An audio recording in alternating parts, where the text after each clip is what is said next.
축복이 함께 하시기를 간절히 축원합니다. 우리가 매년 새해를 맞이할 때마다 복에 대한 생각을 많이 하게 되죠. 근데 과연 복이란 무엇일까? 이런 생각을 해봅니다. 모든 인생은 행복이라는 이름의 불행의 전차를 타고 간다라는 말이 있어요. 모든 사람이 다 행복을 원하지만은 사실 그가 타고 있는 전차는 불행이라는 전차라는 얘기죠. 오늘 시편 1편에 보면은 누가 행복한 사람인지 또 어떤 사람이 행복한 인생을 사는 사람인가 여기에 대한 큰 정의를 내려줍니다. 행복한 자와 불행한 자, 의인과 악인, 선인과 죄인, 또 하나님이 인정하는 사람과 인정하지 않는 사람. 이 인생에 나타나는 이 두 가지 큰 길을 보여주고 있습니다. 여러분은 어느 인생의 길을 선택하셨습니까? 시편은 우리들에게 첫 번째 이 두 큰 길을 보여주면서 진정한 행복한 자의 길이 무엇인지를 알려줍니다. 여러분, 참 복이 무엇이겠습니까? 일반적으로 사람들은 세 가지를 나누어 복에 대해 얘기를 하죠. 첫 번째는 환경적인 복이 있어요. 일기가 좋다던가 하는 이 생태학적인 복입니다. 주변 환경, 또 경제, 정치, 문화 등 이 모든 것, 내 주변에 되어지는 일들, 이건 환경적인 복이죠. 우리가 속된 말로 요즘에 금수저 무슨 뜻인지 아시죠? 이게 환경적으로 주어진 것. 그러나 중요한 것은 내가 복된 사람이 되지 못할 때에 그 복은 아무런 나하고 상관없는 것이 되어져 버리고 만다는 겁니다. 흔히 말하는 복이 화가 되어져 버리는 경우가 되어지죠. 두 번째는 상태적인 복이 있어요. 나의 삶의 자체를 말하기도 하고 또 우리가 흔히 말하는 건강 상태가 어떠냐 그러잖아요. 이런 상태적인 복 참 소중한 것입니다. 그러나 그것마저도 참 복이라 말하기 어려울 때가 있어요. 왜냐하면 아무리 건강하다 할지라도 건강도 시간 앞에는 아무런 효능이 없거든요. 어느 순간 건강이 확 무너져 버릴 때가 오기 때문에 그렇습니다. 참된 복이 무엇입니까? 그러면 참된 복은 존재적인 것입니다. 나의 존재의 영과 육, 존재의 그 권세가 커지면서 그리스도인의 존재가 되어질 때에 높은 존재의 위치에서 마치 비행기를 타고 올라가면은 세상이 조그만하게 보이는 것처럼 세상 사를 다 조그맣게 내다보면서 좀 초연하게 살 수 있는, 다시 말하면 하나님과의 나의 관계 속에서 내가 하나님의 자녀라는 이 존재론적인 복, 이 복을 누리는 사람만이 참된 복을 누릴 수가 있죠. 여러분, 예수님의 말씀을 들어보세요. 예수님께서 친히 말씀하시기를 마음이 가난한 자는 복이 있나니 천국이 저희 것임이라 이렇게 말씀하셨죠. 또 핍박을 당하는 자는 복이 있나니 천국이 저희 것임이라. 모든 복의 근거를 예수님은 천국과 맞추고 있습니다. 그러므로 영원한 생명을 보장받고 사는 사람의 오늘의 생이 복된 것이죠. 순간순간마다 영원한 세계가 환하게 내 앞에 전망되어질 때에 비록 몸은 여기서 살지만 높은 세계의 영광을 느끼고 살아갈 때에 이 세상에 대해 초연하게 되어지고 참으로 하나님이 주시는 감사와 기쁨이 우리 삶 속에 충만해지기 시작하는 겁니다. 그리고 진정한 복이 있어요. 다시 한번 생각해 봅시다. 돈은 있는데 인격이 참 못돼 먹었어요. 복이라고 할 수 없죠. 지식은 있는데 덕이 없어요.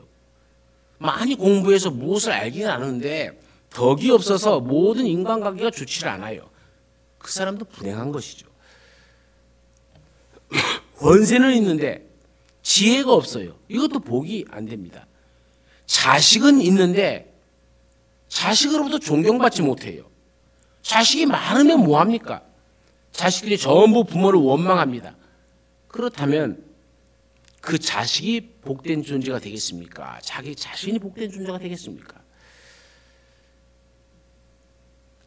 또 건강은 있는데 명예가 없어요. 참 굴욕적이고 부끄러운 생을 더 살아서 무엇하겠냐 하는 생각이 들 뿐이죠. 명예가 없는 건강 아무 소용이 없습니다. 절대로 장수가 복이 아닙니다. 남에게 손가락질 받아 욕먹으면서 장수하는 것이 복이라 하겠습니까? 명예가 함께 할 때만 장수가 복이 되어지는 겁니다. 만일 이 명예가 없다면 수 즉 욕이라고 합니다. 다시 말하면 산다는 것이 욕되다 그 말이에요. 그것을 복이라 할 수 없는 것이죠. 하이럼 스미스라는 분이 인생의 가장 소중한 것이라는 책에서 인생에서 있어서 가장 복되고 소중한 것은 무엇일까를 이야기합니다. 그 첫 번째가 자기 자신을 알아가는 거예요. 요즘 흔히 말하는 주제 파악입니다. 자기가 자신을 모르는 것처럼 답답한 일이 없죠. 요즘에 보니 몰라도 한참 몰랐던 사람들도 보입니다. 그렇게 자신을 모를 수가 있을까 할 정도로 모든 사람이 아니라고 하는데 자신만 맞다고 우겨대든지 자신도 망하고 남도 망하게 하면서도 여전히 자신만 옳다고 우겨대면은 참 답답할 노릇이죠. 자신을 정직하게 똑바로 알아야 되는데 그걸 모릅니다. 특별히 여러분 내 삶을 뒤돌아보면서 내가 자유한가를 생각해 보세요. 내 생각이 내 영혼이 자유한가? 혹 욕심에 사로잡혀 있지는 않은가? 내가 누군가를 미워하고 있지는 않은가? 내가 어떤 피해의식에 사로잡혀 있지는 않은가? 노예의식에 시달리고 있지는 않는가? 또 우울증의 노예가 되고 있지는 않는가? 내 정신세계가 정말 자유한가?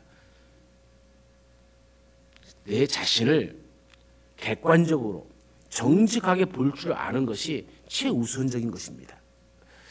그리고 두 번째로 자신에게 있어서 가장 소중한 것을 발견해 나가는 거예요. 하나님께서 모세에게 말씀하시죠. 내 손에 있는 것이 무엇이냐? 내 손에 있는 것, 그걸 소중히 여길 줄 알아야 된다는 겁니다. 여러분 가만히 생각해 보십시오. 소중한 것이 참 많습니다. 아무것도 없는 줄 알았는데 지나가 보니 참 소중한 것이 많았어요. 있을 때는 몰랐어요. 누릴 때는 몰랐어요. 근데 지나고 보니 참 소중하다 이겁니다. 그래서 지난 후에야 꼭 후회하는 일들이 많죠. 특별히 여러분 젊음이란 걸 생각해 보세요. 여기 대체로 젊은 학생도 있고 연세들 많이 드신 분들이 많이 있지만은 여러분 어때요? 여러분 젊었을 때 젊음을 소중히 여기며 살았습니까? 대부분의 사람들 보면은 젊었을 때는 젊다는 것을 소중한 줄 모르고 살아가요. 나이가 들어보니까는 젊다는 것이 얼마나 큰 무기이고 얼마나 큰 힘인 것, 그것을 나이 먹어서 깨달아요. 그래서 하는 말이 내가 10년만 젊었어도. 그런데 그런 사람은 10년 젊어봤자 또 소용없어요. 10년 젊어도 또 똑같은 소리예요. 10년만 젊었으면. 오늘 모든 것을 지나가 난 뒤에 그 소중한 것을 다 잃어버리고 난 후에 그때서 깨닫으니 참 어리석죠. 여러분 하지만은 오늘이라는 이 시간을 소중하게 여기십시오. 그래서 이 오늘이라는 시간 속에서 우리가 이 시간을 소중히 여기고 갈 때에 이 시간이 우리에게 복이 되어지고 이 시간이 우리에게 큰 은혜의 통로가 되어질 줄로 믿습니다. 소중한 것을 소중히 알아야 됩니다. 오늘 내가 할 수 있는 것, 오늘 내게 주신 것, 나만이 할 수 있는 것, 나에게만 하나님께서 주신 것, 그것을 아주 소중하게 깨달아야 됩니다. 그리고 그것을 여러분 발전시켜 나가야 됩니다. 그것을 모르면 불행해질 수밖에 없는 거죠. 세 번째는 그 소중한 것을 삶에 구체적으로 반영하면서 신념화할 수 있어야 됩니다. 그래야만 이것만 있으면 만족합니다. 이것만 있으면 행복합니다. 다른 것을 바랄 것 없습니다. 그 신념을 사명화해서 살 때 그 사람은 행복한 사람이 되어지는 거죠. 네 번째는 그 소중한 것에 대한 이제 시야를 넓혀야 됩니다. 한 자리에 머물지 않고 이 소중한 것을 통해서 하나님의 큰 일을 기대하시길 바랍니다. 그 세계를 바라보며 그 가치를 점점 더 넓혀가는 그런 생을 복된 생이라 이렇게 얘기하는 것이죠. 오늘 성경에는 무엇을 가져야 복이 있다, 무엇을 알아야 복이 있다, 어떻게 살아야 복이 있다라고 말하지 않아요. 다만 복 있는 자라 이렇게 얘기합니다. 복된 길과 복되지 못한 것, 선과 악을 완전히 나누어서 말씀해 주고 있습니다. 물론 선한 자가 복이 있습니다. 그런데 선한 자로서 악한 세상에서 어떻게 사느냐가 문제죠. 물론 선한 이와 의인이 복이 있습니다. 그런데 선하고 의롭게 살아야 복이 있는데 어떻게 이 악한 세상에서 살아갈 수 있을까? 한마디로 말하면은 선한 영향력을 많이 끼치고 악한 영향력을 가급적 받지 않는 삶을 살아가야 복된 사람이죠. 여러분 보십시오. 소금은 모든 것에 영향을 끼쳐서 짜게 만듭니다. 그러나 자기 자신의 짠맛은 변화되지 않습니다. 나심판은 어디에 가져놓아도 북쪽을 가리킵니다. 다른 사람에게 길을 안내해 줍니다. 그렇다고 나침판이 어디로 가는 건 아니지 않습니까? 요즘에 흔히 말하는 리더십이나 인플루언스라는 말이 있죠. 뭐 지도력이네 영향력이네 하는 그런 말들입니다. 그 속에 내 복된 모습이 있다는 말이죠. 킹 던컨이라는 분이 더 좋은 세상을 만드는 영향의 법칙이라는 책을 썼습니다. 이 책에서 말하는 복된 사람이란 한마디로 사람들에게 좋은 영향력을 많이 끼치는 사람, 이 사람이 복된 사람이다라고 이야기하고 있죠. 그런데 그런 사람이 되기 위해서는 이 사람도 똑같은 얘기를 해요. 먼저 자기 자신을 바로 세워나가야 된다는 거예요. 여러분, 내가 스스로 만족하지 못하고서는 어떻게 다른 사람을 만족시킬 수가 있겠습니까? 내가 행복해하지 못하고 어떻게 남을 행복하게 할 수 있겠습니까? 자기 자신이 먼저 건강하고 충실해야 한다는 말입니다. 여러분, 가정을 행복하게 하고 싶죠? 그러면 어떻게 해야 되느냐? 여러분 스스로 행복하고 싶죠? 그럼 어떻게 됩니까?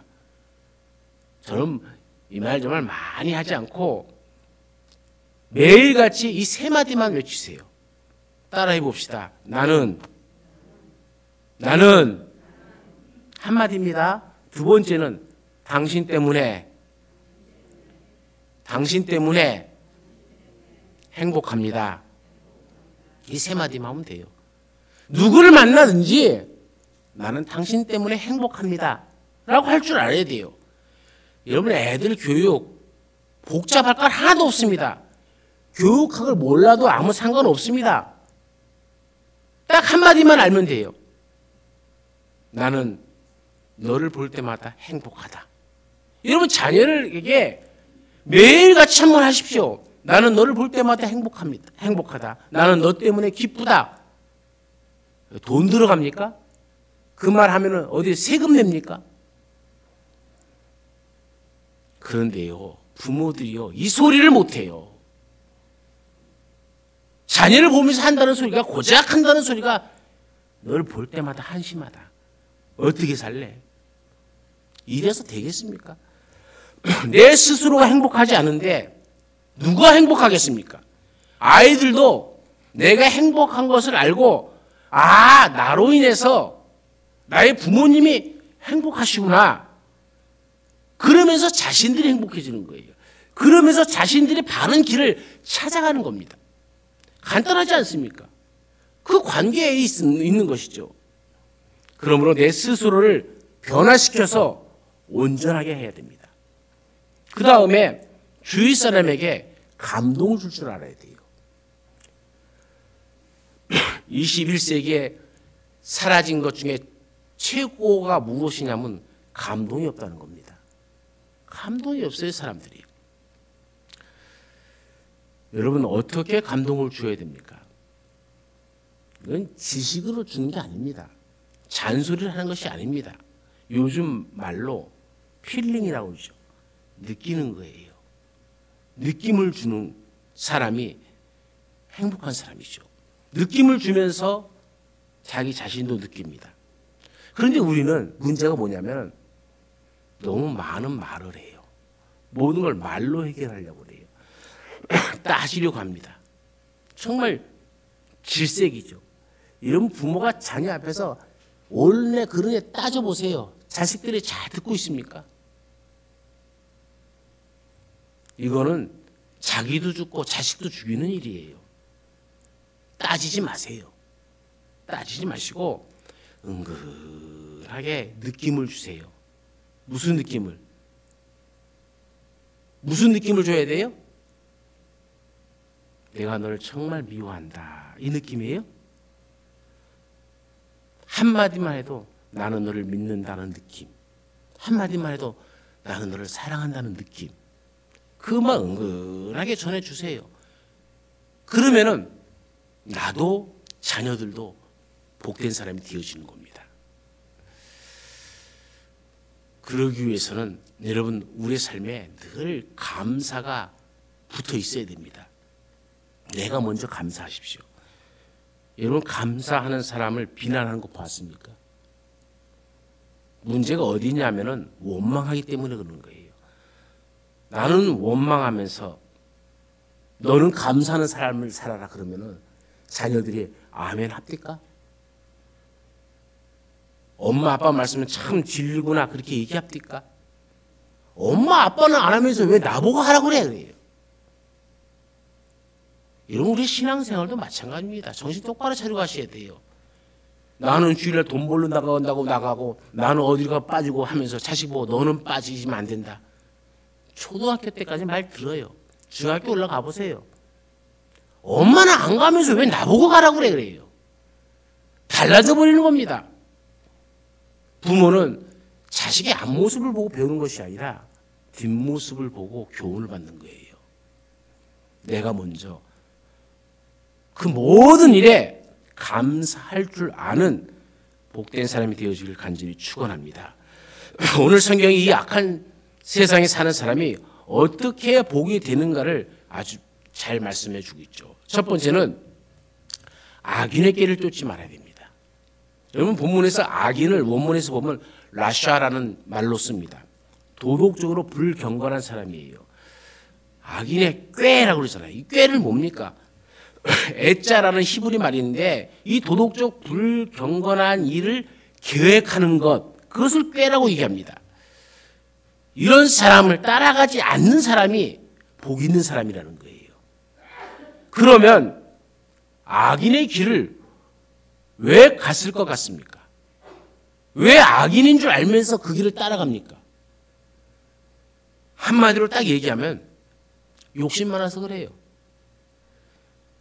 이 욕심 좀 이제 버리셔도 되는데 이 욕심을 죽을 때까지 못 버려요. 속이는 자도 잘못이지만 속는 자도 잘못이에요. 욕심 없이 속는 거 보셨습니까? 누가 사기를 쳤다. 왜 사기를 당했습니까? 욕심이 있었기 때문이에요. 그래서 속은 겁니다. 악한 길에 잘못된 것을 알면서도 갈 수밖에 없고 끌릴 수밖에 없는 사람, 뻔히 망할 줄 알면서 그 길을 가는 사람, 불행한 사람이죠. 두 번째는 죄인의 길에 서지 아니하며라고 얘기합니다. 이 죄인이라는 원문에는 하타라는 말을 쓰는데 범죄자를 뜻합니다. 유죄로 죄가 확정된 사람을 뜻합니다. 이런 사람이 다니는 길에 서지 말라 그겁니다. 이 선다는 말이 무슨 말입니까? 망설인다는 뜻이에요. 갈까 말까 망설이긴 무엇을 망설입니까? 잘못된 길인 줄 알면 단호하게 관계를 끊어야 되는데 도대체 왜 거기에 서 있냐는 거예요.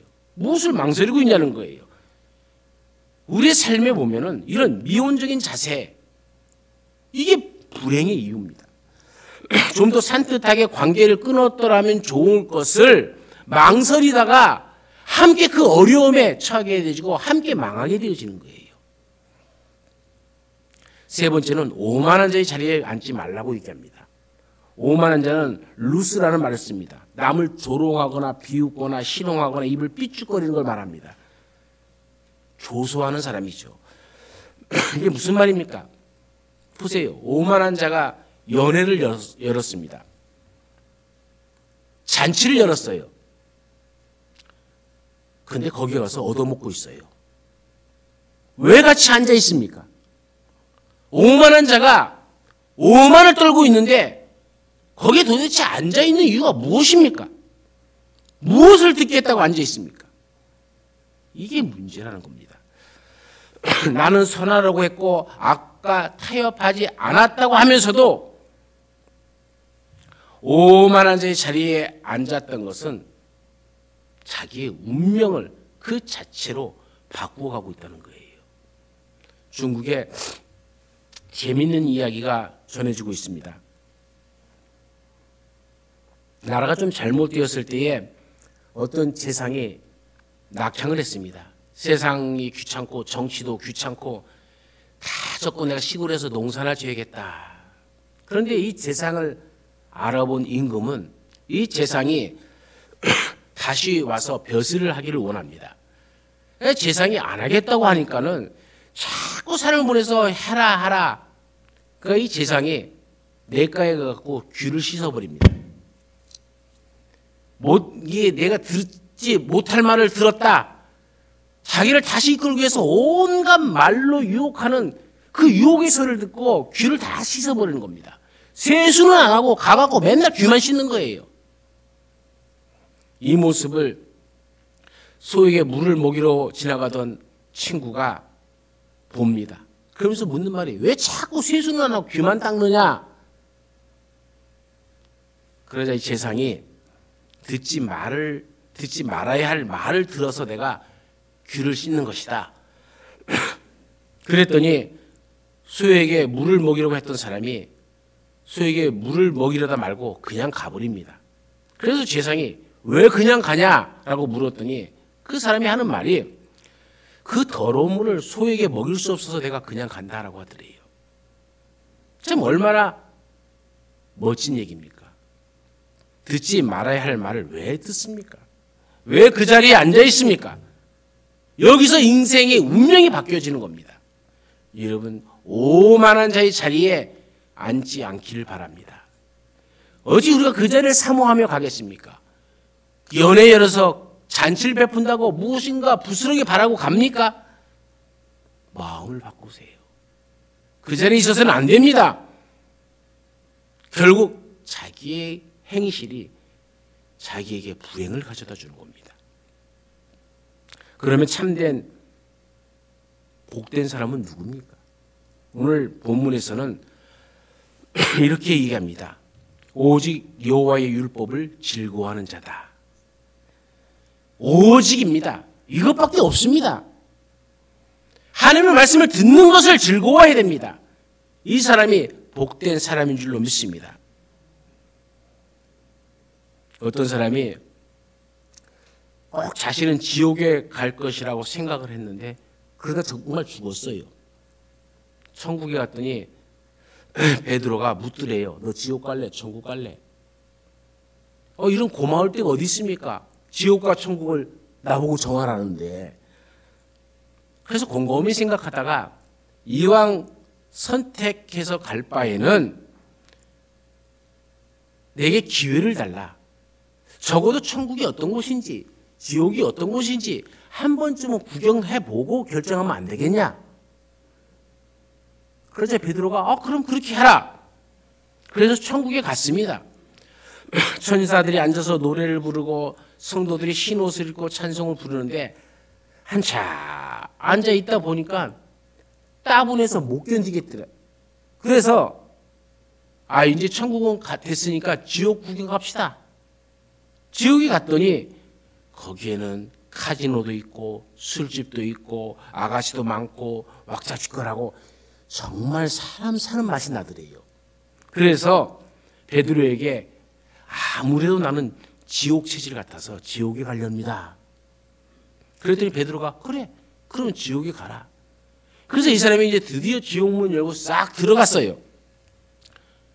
근데 가봤더니 먼저 번에 왔던 지옥이 아니고 깊은 굴 속에 들어가서 뜨거운 곳에서 계속 매를 맞으면서 일하는 거예요.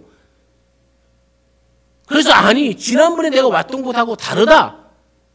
그랬더니 천사가 설명하기를 그때 너는 관광비자로 왔고 지금은 영주권으로 왔기 때문에 다르다라고 얘기하더래요. 여러분 천국은 아무나 갑니까?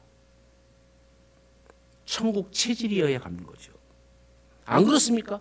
찬송 부르기 싫은 사람이 하루 종일 찬송만 부르고 있으면 좋겠습니까? 거기 천국에 가서 어떻게 앉아 있겠습니까? 조문수에서. 오늘 성경은 분명하게 얘기합니다. 여호와의 율법을 즐거워하라. 오직 여호와의 율법을 즐거워하는 겁니다. 하나님의 말씀을 묵상하고 공부하고 하는 것이 즐겁고 하나님의 말씀대로 사랑하는 것이 즐겁고 찬송도 즐겁고 예배하는 것도 즐겁고 말씀을 깨닫는 것도 즐겁고 하나님의 말씀을 준행하면서 살아가는 것도 즐거운 사람. 천국 체질이죠. 이런 사람은 다 천국 백성이 될 줄로 믿습니다. 또 뭐라고 얘기하냐면은 여호와의 말씀을 주야로 묵상하는 자로다 얘기하잖아요. 묵상은 깊은 명상을 얘기하는 거죠. 메디테이션이라고 합니다. 아주 중요한 말입니다. 집중적으로 생각하는 겁니다. 옛날 하영주 목사님이 이 명상을 설명할 때 소가 여물을 씹는 것과 같다라고 얘기해요. 소의 유리가 몇 개입니까? 4개입니다. 소는 일단 먹어요. 먹은 것을 좀 있으면 또 끄집어냈다가 그리고 다시 위로 넘기고 또 있는 걸 다시 끄집어냈다가 또 3번째 위로 다시 떼었다가 그리고 4번째 위로. 그리고 소화를 시켜요. 이게 묵상의 개념과 가장 맞지 않겠느냐라고 설명을 합니다. 가만히 보니까 그래요. 여러분 하나님의 말씀을 우리는 얼마나 집중적으로 생각하고 있습니까? 제가 물어볼까요? 오늘 여러분은 하나님의 말씀을 들었습니다. 안 들었어요? 아멘도 안 하네. 하나님 말씀 들었죠? 하나님 말씀을 눈으로 봤죠? 시편 1편 말씀 아닙니까? 봤죠? 그럼 오늘 예배 끝나고 나서 오늘은 빼고 이전까지 내가 하나님 말씀을 듣고 주일날 말씀을 듣고 가서 그 말씀을 얼마나 묵상합니까? 한 번이라도 묵상을 해보셨습니까? 와서 듣고만 가버리고 끝나버리는 것 아닙니까? 저는 이게 가슴 아파요. 왜 그럴까? 그 말씀을 들었으면 말씀을 깊이 되씹어서 나에게 완전 소화가 되어서 그것이 내 손과 발에 건강한 게 건강하고 손과 발에 힘이 되어지는 것처럼 말씀이 내 삶에 힘이 되어지고 그래서 쭉쭉쭉 나가야 되는데 듣기만 해요. 듣기만 하니 소화가 안 돼요. 소화가 돼야 내 삶의 체질이 되어질 텐데 말씀이 내 삶 속에 체질화 되어지지 못한 거예요. 그래서 오늘 복 있는 사람은 어떤 사람이냐? 말씀을 주야로 묵상하는 자로다. 아침 저녁으로, 이 말은 주야로 아침 저녁을 뜻하는 말이지만 순간순간적으로 하루 종일할 뜻도 됩니다. 여러분 보세요. 내가 어떤 일을 당합니다. 그럴 때 다시 이 말씀은 성경의 말씀 무엇인가, 하나님의 말씀 무엇인가로 생각하면서 그 사건을 받아들이고 사건을 해석한다면 우리는 하나님의 뜻대로 살아갈 수가 있는 거예요. 그런데 그런 삶을 못 삽니다. 억울한 마음도 분한 마음도 슬픈 마음도 여러분 다 하나님을 개입해 보십시오. 하나님의 말씀을 그 안에 딱 집어넣어 보십시오. 그렇게 되면 그것이 하나님이 내게 주신 은혜였구나 라는 것을 깨닫게 되어집니다. 그러니까 깨달아지니까는 기쁨이 있고 깨달아지니까 감사가 있는 것이죠. 하나님의 말씀을 깊이 명상하면 명상할수록 더 깨달아지는 것이 내가 하나님 앞에서 얼마나 소중한 존재라는 것. 이걸 깨달아지는 겁니다. 내가 소중한 것을 알게 되어지니까 또 하나님이 나로 인해서 기뻐하고 나는 하나님으로 인하여 기뻐하니까는 우리의 삶이 얼마나 활력이 넘치겠습니까? 내가 너를 사랑한다 하는 말씀이 그렇게 가까이 들려오고 느껴지고 내 삶 속에서 체험되어지는 겁니다. 여호와의 말씀을 묵상하시길 바랍니다. 이 사람이 복된 사람이라고 분명히 이야기하잖아요.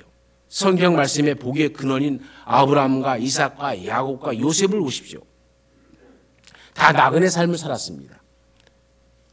비록 노예로 살아도 주인에게 신뢰를 받았고, 비록 감옥에 살아도 죄수들에게 존경받았고, 한평생 나그네로 살아도 모든 사람에게 높은 존경과 신뢰를 받으며 살았던 사람들 아닙니까? 이것이 복의 근원이죠. 복된 사람은 악인들의 세상 속에 살아가지만 악의 영향을 받지 않습니다. 악으로부터 자유합니다. 오직 하나님의 법에 매어 살고 그 매인 바를 기뻐하며 삽니다. 그리고 거룩한 영향력을 끼치며 살아갑니다. 나로 인해서 구원받은 사람, 나로 인해서 행복한 사람, 나로 인해서 기뻐하는 사람을 보면서 더불어 기뻐합니다. 더불어 행복합니다. 이 사람이 복된 사람이죠. 이런 교인이 우리 교회에 점점 많아지기를 간절히 축원합니다. 우리가 흔히 의료선교라는 말이 있죠. 의료선교. 의사들이 자기 직업을 가지고 가서 선교를 합니다.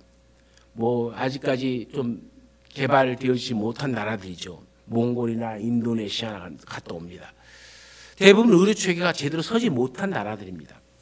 1년에 수차례 자기 자신들의 돈을 쓰면서 그 약을 사고 치료약을 사고 주사기를 사고 다 자기 돈으로 하면서 갔다 옵니다. 그런데 그 갔다 온 의사들을 만나보면은 대부분 하는 말들이 있어요. 자기들이 거기가 치료를 가면은 어떤 사람은요, 1년 내내 목욕도 한 번 안 한 사람, 옆에만 있어도 냄새가 확 코를 찌르는데, 어떤 사람은 1년 내내, 아니 1년이 아니죠, 평생에 이빨도 안 닦아 본 사람. 그러니까 그 이빨을 치과 의사가 갖고 하세요 하면 냄새가 확 풍겨오는데 이게 막 먹을 거 토할 것 같대요. 근데 그 냄새나는 환자를 봅니다. 근데 그분들이 간증을 보면은 기가 막혀요. 그 사람들을 치료하면서 그 고약한 냄새를 다 맡고 그 사람과 더불어 그 사람을 치료하고 애쓰면서 자기가 의사된 보람을 느낀다는 거예요. 한국에서 치료할 때는 내가 돈을 버는 사람인지 환자를 치료하는지 모르게 돈의 노예처럼 살아갔는데, 깨끗한 봉사, 아무것도 바라지 않는 사람 봉사, 내가 내 것을 희생하면서 하는 봉사를 할 때 비로소 자기가 의사된 보람을 느끼고 행복이 무엇인가를 알게 되었다는 얘기예요. 사랑하는 성도님들, 여러분 금년에는 내가 행복하려고 노력하지 마시고 내가 누구에게 행복을 주는 사람이 되시길 바랍니다. 그가 기뻐하는 모습을 보면서 내가 더불어 기뻐할 수 있는 그런 삶을 사시기를 바랍니다. 그런 사람들을 향한 본문의 말씀이 뭡니까? 그의 행사가 다 형통하리로다. 복된 자가 되면 그의 행사가 다 형통한 복을 받게 될 줄로 믿습니다.